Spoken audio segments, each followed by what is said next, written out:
Hi mga kamar! Si Joanne nga pala. Bago lang siya dito napadpad sa tour ko. Galing din siya ng Hong Kong. Tapos HSS student din siya.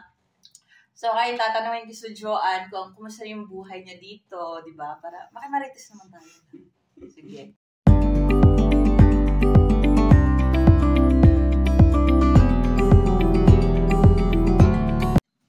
Jo! So ano na? Ilang buwan ka na nga dito, Jo? Mga 7 months. 7 months. So, kumusta na buhay mo sa tour ko? Okay lang. Kasi sa tour ko is, andito pati ako sa center ng tour ko. So, napaka-convenient ng buhay ko dito kasi madali lang lahat. Sa bus, papunta sa work, hindi hassle. Kumusta naman yung ano mo? Kumusta naman yung love life? Walang love life! Kumusta yung naging buhay mo sa sa work? Or plus, kumusta naman yung mga kasama mo? Marami ba kayong Pilipina? At first, adjustment talaga. Tsaka hindi maiiwasan yung mga hindi may ayaw sa'yo, gano'n. Pero, magtrabaho ka lang. Anuhin mo lang yung trabaho mo at huwag mo silang intindihin. So, ganun lang ang ginawa ko. And then, yun, parang na din sila sa akin. Tsaka, kami na Pinay doon, 8. Pang-8 ako. Anong pinag-aiba mo sa buhay mo dito tsaka sa Hong Kong? Magkwento ka, dali. Nako! Dito, puro gala. 8 hours lang ang work. Tapos, sa Hong Kong kasi, ang buhay ko doon is, nagigising ako 6, tapos natutulog ako 9, tapos, ay nako. Maaga ka na 9 Oo, tapos, 11 na. Ay nako. Ang hirap ng buhay doon. Tapos, day off mo pa pati is, trabaho pa rin. Hindi ganun, hindi totally day off. Dito, Day off. 8 hours lang, halos 7 hours lang ang work. Tapos, sometimes 8 hours. Wala pa lang, sahod. So, yung sahod mo dito, worth it ba na pumunta ng Finland? Oo naman! Diyos ko! Hindi ka isang taon ka sa Hong Kong, hindi mo makikita yung sahod mo dito. Oo, tunay! Ay, malit na si Joanne! Nako, rent lang ng bahay namin yung yung sahod sa Hong Kong. Okay lang din, oy.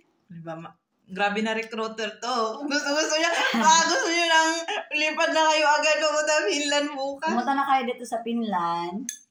Pero hindi din madali yung ano yung naging studies experience mo para malaman naman nila? Kasi akala ng iba kasi, ganun lang yung kadali yung buhay natin. Baga, guminhawa na tayo sa Finland, pero yung mga pinagdadaanan natin, hindi nila alam. Hindi ganun kadali ang makapunta dito. Kaya kung wala kang tiyaga, wala kang nilaga. Oo.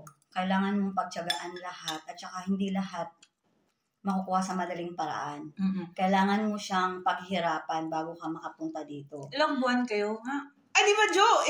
Ikaw napunta ka sa Pilipinas, di ba? Ang dami kong pinagdaanan actually. 2 years akong natenga ng 1 year ako natenga sa Pinas. Tsaka, ang pinaghuhugutan ko lang ng lakas is yung HSS kasi hindi nila ako give up. Hindi ka nila binatawan, di ba? Oo, nilaban talaga nila ako. Alam mo yung batch ko na mga lahi-huy tayo na sila. Di ba yung unang batch mo, Jo? Batch 9. Oo, tapos napunta ka sa amin, no? Tapos na-late ka pa rin, di ba? Napunta pa rin ako. Ibang batch. Ang dami ko ng batch. Hindi ko na mabilang at saka ang dami ko ng group na pinanganan. Pero yun lahat is hindi dahil sa hindi ka nakapasa. Mayroon nakapasa ka na kasi noon. Meron akong mga personal problem. Lang talaga. Hindi lang talaga sumang-ayon muna yung panahon. Si Joanne talaga nagpapatunay na pag sa'yo talaga ang yung lugar, para sa'yo talaga. Kasi ang tagal niya natingga sa Pilipinas. Sabi ko, kasi nung nag-aaral ako, sabi ko, kung nakaya nila, bakit hindi ko kaya? Yung talaga yung motivation ko na quote kailangan kayanin ko kasi nakaya nga nila eh. Paano hindi ko makakaya? Ano ang unang batch na pinasukan mo? Parang 32? Hindi. Hindi ko na alam. Hindi. Parang, nung unang meet natin, nagtanong ako sa'yo kung anong batch ka. Di ba sabi mo, Nasa Pinas ako. Oo, nasa Pinas ka na. Kasi bigla kang napasok sa GC namin, edi minaritis ko, uy, sino kaya ito napasok na ito? Baka nandito? Tapos sabi mo, pasado ka na ng A2. Oo. Tapos, bigla na namang, nawala ka na naman kasi lumarga na kami, di ba? Tapos naiwan ka. Iniwan nyo na naman ako. Kasi nga yung process, at saka, yung HSS, lahat ng paraan ginawa nila. Kaya kahit nasa ang lugar ka, di ba? Oo. Basta pasado ka na sa iba. At saka kung makita nila na hindi ka hindi ka totoo. Pinupulso mo yung yung pag-aaral mo lahat. Hindi hadlang kung nasan ka man. Anuhin ka nila. Kung makikita nila sa'yo na determinado ka. Oo. Kasi meron iba na sinasayang lang yung oportunidad.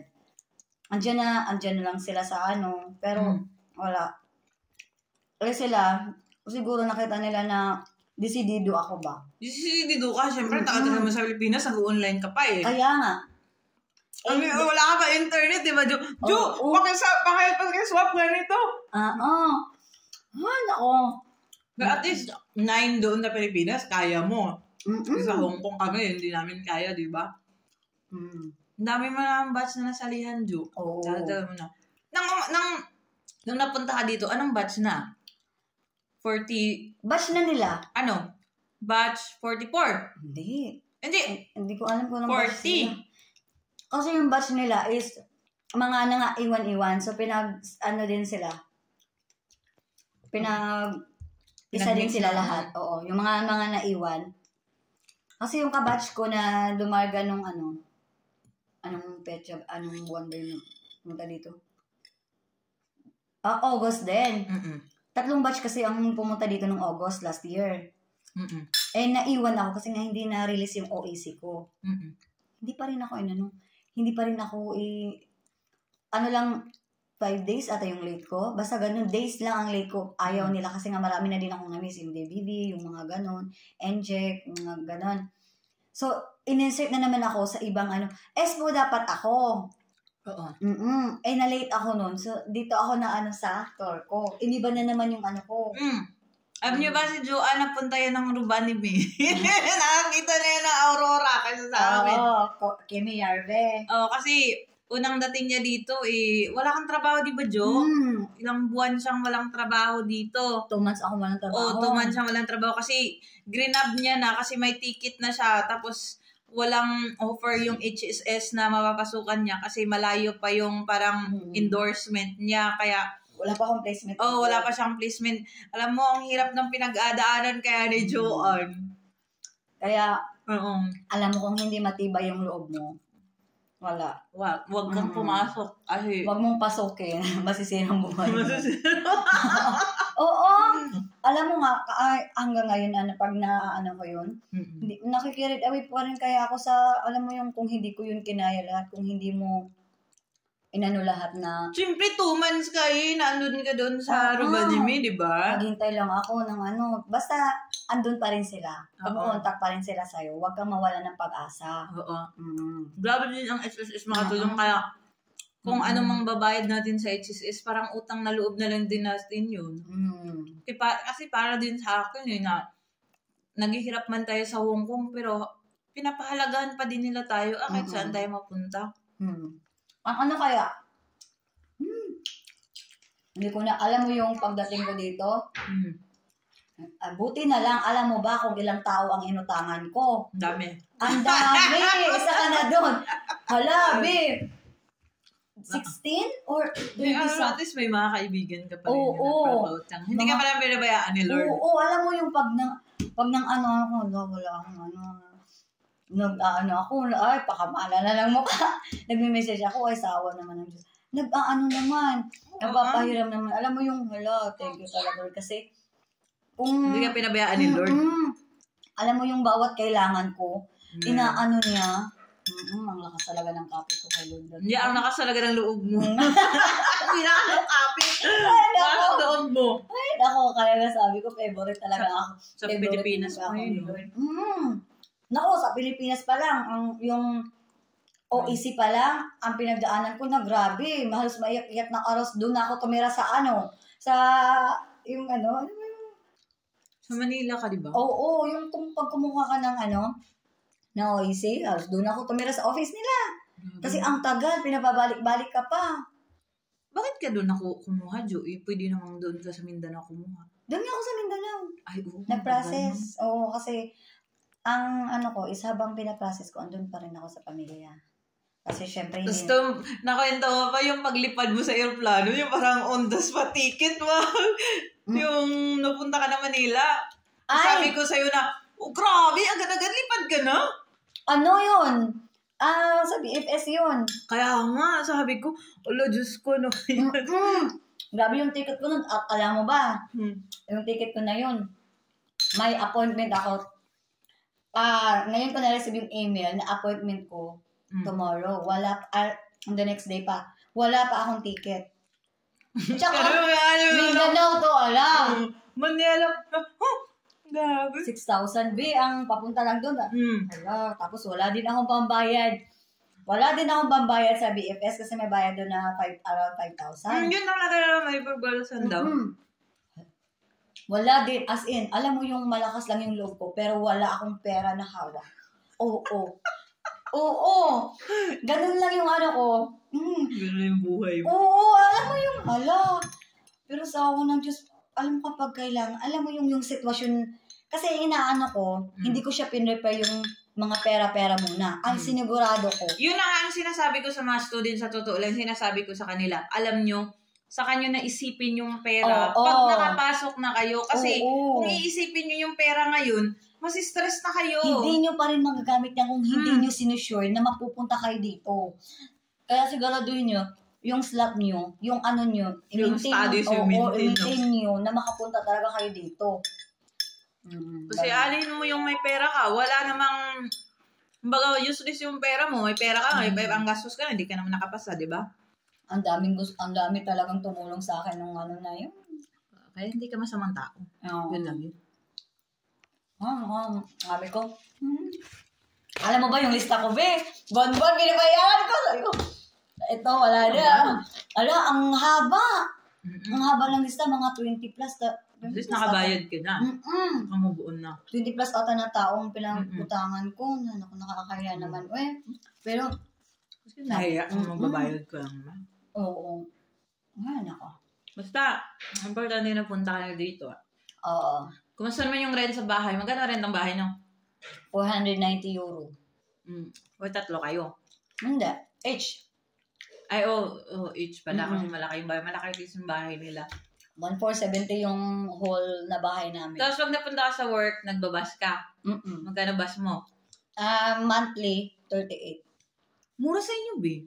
55 sa amin. 55? Pero hindi ka ng abil ng 38 before. Kasi 55 din sa amin. After namin, pag nag-graduate na kami, 55 na. Ano sa amin, ang na namin is 44.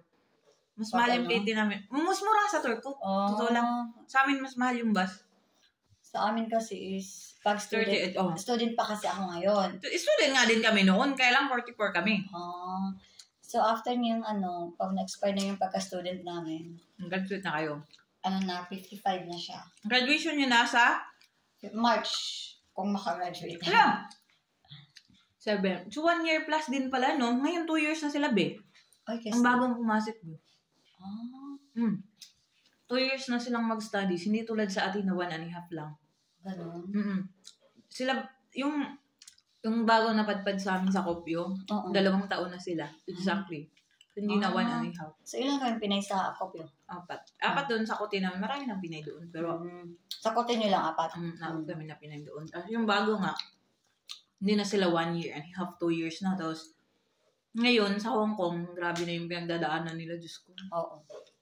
Parang, ang hirap na nilang marami nag-offer na si Buya ang HSS. Ay, nako. As a student, so, ito na! So, finish tayo. As a student, ano bang natutunan mo? Hali! Ako naman. Pagkakawan sina Asutor ko sa... Next question. Hay na. Maason toro sa Torkosa. Torosa siya. Torosa na siya? Hindi na siya Torko. Okay. Torosa. Seichiman. Seichimas kokauta. Gaano kahirap ang language, Jo? Rate 1 to 10. Naku, 10. Oo. Pero, at saka kailangan mong pagtsagaan na hindi lahat ng ka-workmate mo ay intindihin yung language mo. Totoo. Na yan. Oo, at least dito, may maraming kang ka-workmate na marunong mag-English. At saka pag andito na kayo, huwag kayong mag-expect ng too much nga. Too much. Kasi, nandito tayo sa Europe, tsaka sa Finland, pero andun pa rin yung stress, lalo na sa work, at saka kailangan na patibayan ng loob. Ay, naku, umiyak na kaya ako. Oo, ka naman. Umiyak na ako sa trabaho ko kasi nga, sinabihan niya ako sinabihan ako ng kaway ko na. Mara? Kayo ba komunikado? Sabi niya, umalis ka na kasi hindi mo naman siya kayang i-communicate. Kasi hindi siya nagsasalita ng English, finish siya, sabi. Tapos ako, nadala ko na yung sa CR. Paano ko naman siya nadala doon kung hindi ko siya communicate? Alangan binira ko lang. Diba? Yung iba kasi is walang patience na Pin yun. Ang sa akin lang, sana man lang, tinignan niya yung kung paano ko ginawa, diba? Kasi doon padaan lang siya tapos. Kumusta yung uyaya mo? Bakit yung, lagi akong binibless sa uyaya. Ay, at least. Ang babait ng mga uyaya ko. May kontrabido. Kaya nga, naka nga din sa supervisor natin, na si Junisha. Sabi mo, nagpa-vlog kami. Busy kami. Si Junisha. Hanggang 30 minutes yung vlog namin. Para makainto. So, maganda ba yung Finland, be? In terms of what? Saan ba na maganda yung Finland? Lahat ng bagay. Sahod. Sahod. Bahay. Sa bahay. At saka, sa mga tao na nakaano sa'yo, ang mabait. Pero hindi lahat. Pero mostly. Tapos, yung, ano bang disadvantages lang? Number 1. Tax. Para sa akin, tax. Tsaka tax, tapos maraming lahat babayaran mo halos. Walang libre. Oo. Ganun lang. Pero maganda talaga sa Finland. Sa picture, ganda. Pero yun na nga, yung mga... Maano dito? Mahal. Maaliwa, hindi masyadong magulo ang buhay dito. Kaya napakasarap bumuo ng pamilya dito. Nadalhin mo na asawa mo. Kaya nga. Tsaka anak mo, be. Wala pa, kailangan pa natin ng process, be. Oo nga din. At saka, kung kumuha ka ng pamilya mo, sa totoo lang, sasabihin ko lang sa mga gustong magkumuha ng asawa, no? Settle down muna. Kasi, ang hirap na nag-studies ka, nagtrabaho ka, tapos bigla ka magpa-process ng mga ganun.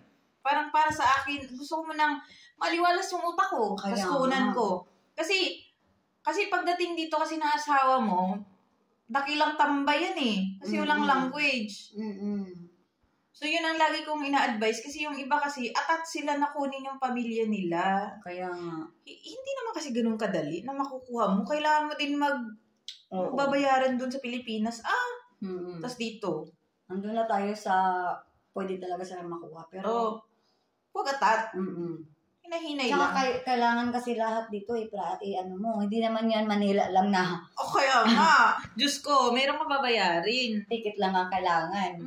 Dito kailangan lahat kailangan i-arrange. Kumbaga, para pagdating dito, hindi tayo mamulot lang ng lata dyan sa gilid-gilid. Dumating na ako sa point na ganda. Hindi naman masama ang mamulot ng lata, sa totoo lang. Kasi para sa akin, yung mamulot ng lata, sayang naman. Kasi may deposit yan. Pero yung ginawa mo na talagang pangkabuhayan nyo, kawawa ka talaga. As in, tapos may nakita pa ako sa MTR na nanglilimos ng mga Asian din. Ganon? Oo. Kawawa, diba? Paano kung kapwa natin yun? Buti hindi. Di kawawa. Ay, buti na lang ako nung pumunta ako dito na sabi ko, wala pa akong trabaho. Andiyan si Junicia, willing siyang magpatira sa akin. Tsaka second choice lang kita noon. Kasi doon talaga yung kabash ko talaga mismo na bash talaga namin. Pero malayo talaga sa akin. Malayo. Pero pumunta ka din sa company. Pumunta din ako na sabi ko talaga, thank you talaga. Kasi alam mo okay naman yun na pag may punta dito, open naman yung place natin. Alam mo yung hindi lang isa, may dalawa yung willing na magpatira sa akin. Hindi, kaya lumakas talaga yung loob ko na pumunta din dito. Siyempre, dalawang sabi ko, hindi ako paanuhin. Wala mang agency na aano sa akin, wala mang magsasalo sa akin. Pero meron naman akong matitira, dalawa mamimili. Yun talagang importante sa atin dito, may matirahan ka para hindi ka matumiga sa labas. Tsaka winter pa yun. Winter ka dumating dito. Diyos ko lang. Ay, nakakabaliw. Pero at least, man yung experience mo pagdating dito. Pero ngayon, parang unti-unti parang maaliwalas na yung buhay mo. Saan ka na si stress, be? Ngayon, sa mga nag-aaral, di ba? Subject. At yung dati yung math, yung mga last month lang yun. Oo. Sabi ko, nako. Ang dami kaya noon ng mami. Ngayon, may physics, may nationality nila. Consolidated. Oo, tas meron na namang Laman, ganun. Lamas. Oo. Pagdadaanan mo yun. Pero yung dalawa, tinapos ko na August pa yung Alam mo, pinakahirap sa layo tabi yung lobby. Ay, ganun? Oo, yung licensing. Kaya nga, hindi ko muna inaano-ano ngayon. Pag once na sabihin na ng open nyo, B, na mag-start na kayo, mag-start ka na, B. Kasi, ang 3 araw yun bago ka makapasa. 3 araw, di ba, hindi ka nakapasa ngayon. 3 araw hintayin mo bago mag-open ulit. Ganun. Pero online lang yun? Oo, online. Pero kailangan mo i-take yun sa continue Paulit-ulit mo yun hanggang mapasa mo. Number 1 requirements yun para mag-last na koteho ito na auto ka. Hindi makagraduate pag wala kang certificate nun. Kaya nga. Kailangan mo i-take yun. O, di ba? Mahirap man yung pinagdaanan ni Joanne, pero at least maganda yung buhay niya ngayon. Ganito lang tayo. Bye! So, yan si Jo. Mahirap yung pinagdaanan niya, pero at least very inspiring yung kwento niya. Yes. 2 taon siya sa Pilipinas, tapos ang dami niyang pinagdaanan, guys. Ilang batch na yung napasukan niya. Kasi nadatnan pa namin si Jo, pero nung pumasok si Jo sa batch 38, na siya nun A2 passer na siya. Di ba nursing na kay Jo, no? Nursing na siya noon. As in, nursing na siya, tapos na-shock kami na pinasok siya sa batch namin. Tapos alam nyo ba, nag-take siya ulit ng A2. Kung hindi ko yun napasa, boys na ako. Oo, last chance na binigay ng HSS yun, na sa batch namin sabay siya ng A2. Sa awa ng Diyos, para sa kanya talaga yung Finland, mga kamars, kasi pumasa na naman siya. Imagine nyo yun, nag-PE na siya, tapos pumasa siya ulit ng A2. Talino talaga yung kaibigan kong to. Tapos yun, kaya yung mga nag-aaral sa Hong Kong, anuhin nyo lang, tiyagaan nyo lang, pasensya ng mahaba, tsaka huwag mo na isipin nyo yung pera, kasi yung pera, mahahanapan nyo ng paraan sa totoo lang. Naghanap na ng paraan si Jo Kayo pa kaya? Kaya, yun na, very inspiring yung kwento niya. Sana may matutunan kayo, diba? Bye!